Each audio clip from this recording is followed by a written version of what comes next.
মিলের গেট খোলা কিন্তু যন্ত্রাংশগুলো নেই। মমতা ব্যানার্জি পশ্চিমবাংলা থেকে জুট ইন্ডাস্ট্রি, চা ইন্ডাস্ট্রি, স্টিল ইন্ডাস্ট্রি সিপিএমের মতন উনি সিপিএম যা শেষ করেছিল তার থেকে ডবল উনি শেষ করে দিচ্ছেন। উনি শুধু মুখের কথা বলেন না, উনি সবসময় বহিরাগত কথা বলেন। তো ভারতবর্ষে মানুষ ওনার জন্য বহিরাগত আছে, ভারতবর্ষে প্রধানমন্ত্রী বহিরাগত আছে, ভারতবর্ষে হোম মিনিস্টার বহিরাগত আছে। রোহিঙ্গা মুসলমান, জেহাদি মুসলমান বহিরাগত নয়। তো মাঠকল লুমটেক্স, ওখানে গোবিন্দ সারদা বলে একটা লোক আছে, আর রাজ চক্রবর্তী ওর ঠিকা নিয়ে নিয়েছে বিধায়ক। আপনি দেখবেন ওই মিলে শুটিং হয়, ওই মিলে কারখানা মেশিন পত্র তুলে গোডাউন ভাড়া দেয়। 125 টনের মিল, সব থেকে বড় মিল ছিল এলাকা।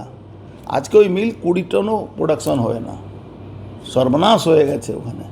আর ওই আবার বললাম, ওই কিছু হিন্দুরা আছে এদের দালালি করছে, যারা নিজের স্বার্থের জন্য, লোহা চুরি করার জন্য, চুরি মাল বিক্রি করার জন্যে, ওই জমি থেকে কিছু পয়সা পাওয়ার জন্যে, তাদের জন্যে এই গোবিন্দ সারদা মতন লোকরা এইসব করে বেড়াচ্ছে সরকারের সহযোগিতা নিয়ে। হিন্দুরা ভোটে ঘুমায়, পান্তা ভাত খায়, অলস, হ্যাঁ, ভোটে আমরা কাজ করব। হুমায়ুন কবির যেটা বলেছে ওটা ঠিকই বলেছে, খারাপ বলেনি। হিন্দুরা ঘুমোয়, পান্তা ভাত ছেড়ে দিন। অনেক লোক মদ খেয়ে ঘুমোয়। সেদিন এই যে বড় বড় বিজনেসম্যানরা সেদিন পিকনিক মানায়, ওদিন ছুটি, ভোটের দিন ছুটি মানায়। এরা ভারতবর্ষের নাগরিক আছে, হিন্দুদের নামে দুনিয়ার মন্দিরে দান পুণ্য করবে, কিন্তু ভোটের সময় হিন্দুদের বাঁচাবার জন্যে হিন্দুদের কাছে এসে ভোট দেয় না। হিন্দুদের কথা বলছি, হুমায়ুন কবির যে কথাটা বলছে ভুল বলিনি, ও ঠিকই বলছে। এরপরেও আমাদের লজ্জা হওয়া উচিত কি মুসলমান বুঝতে পারছে কি হিন্দুরা ভোট দিতে পারে না, আমরা হিন্দুরা মুসলমানরা ভোট দিয়ে বেরিয়ে যাব, এরপরেও আমাদের লজ্জা হওয়া উচিত কি অবহেলা করছে হিন্দুরা ভোট দিতে যায় না। একদম ঠিকই কথা বলেছে।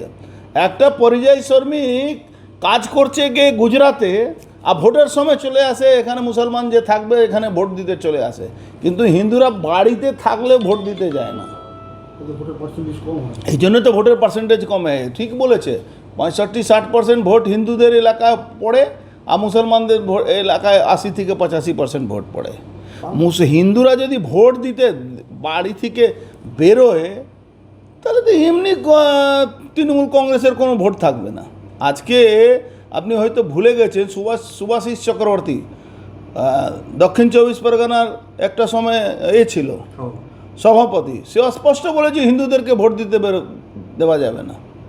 তারপরে হিন্দুরা ঘুমিয়ে থাকে। এই কলকাতা মমতা ব্যানার্জি জীবনে জিততে পারবে নাকি যদি হিন্দুরা ভোট দিতে বেরিয়ে যায়? হাবড়া আমরা সিটগুলো একটাও জিততে পারি না কেন? হিন্দুরা ভোট দিতে বেরোয় না। একটা কোথাও বম পড়ে গেল, হিন্দুরা ভোট দিতে বেরোয় না। একটা বেশিরভাগ লোক বেশিরভাগ লোক ওই কী নাম, সেদিন পিকনিক করে সকালবেলায় মাংস কিনে নিয়ে আসবে, মাটন কিনে নিয়ে আসবে, চিকেন কিনে নিয়ে আসবে, মাছ ভাত করবে, খাবে, ঘুমোবে। এইটাই তো বুঝতে পারছি না, বাংলায় হিন্দুরা কবে জাগবে? এরপরেও হুমায়ুন কবিরের মতন লোকরা যারা বলছে ভাগীরথীতে ভাসিয়ে দেবো হিন্দুদেরকে 2 ঘন্টার মধ্যে, তখন তারপরেও আমরা জাগতে পারছি না, তারপরে আমাদের ঘুম ভাঙছে না। এটাই তো আমাদের লজ্জা।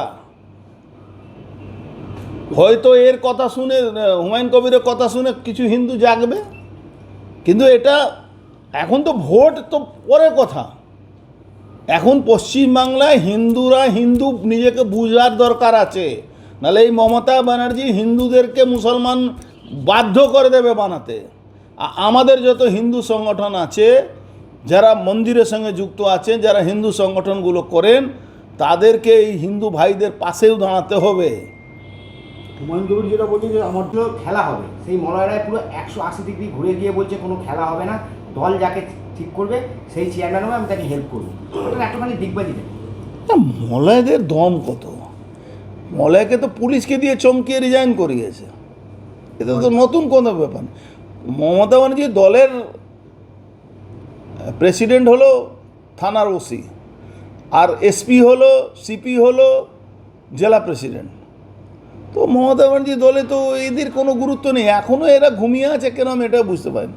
ওকে তো ইমিডিয়েট দল ছেড়ে দেওয়া উচিত ছিল মলয় রায়কে। আজকে আস্থা ভোট আছে, কি বলবেন? বললাম তো, শুনেই নিয়েছেন তো আপনি। কি মলয় রায় বলেছে দল যাকে বলবে তাকে আমরা সমাধান করে। ও কোনো মেরুদণ্ড নেই, ও খেলা হবে এইসব গল্প ওদের অনেক শোনা আছে। কিন্তু ওর যদি বিবেক একটু এলাও করে, কমসে কম নিজে তো ভোটে যেত না। এটা তো করতেই পারতো কি আমি এই ভোট থেকে বাদ হলাম। প্রতিবাদের তো অনেক রাস্তা আছে, অনেক ভাষা আছে, সেই ভাষাও তো উনি করতে পারতো। নির্মল ঘোষ একটা সিনিয়র লিডার, নির্মল ঘোষ কি দলের কাছে ক্রমশ কোন নির্মল ঘোষের ব্যাকবোন কোনো দিনই নেই। আপনারা ভাবেন সিনিয়র লিডার, কিন্তু আমি ওনাকে মানে জন্মলগ্ন থেকে চিনি, ওনার ব্যাকবোন নেই। উনি নিজের লাভের জন্যে উনি সব কম্প্রোমাইজ করে নেন। ওনাকে জুজু দেখাচ্ছে কি জানেন? তৃণমূল হলে উনি বিদ্রোহ করে নিতেন, ওনার জামাইকে ফাঁসিয়ে দেবে ঢুলু মার্ডার কেসে।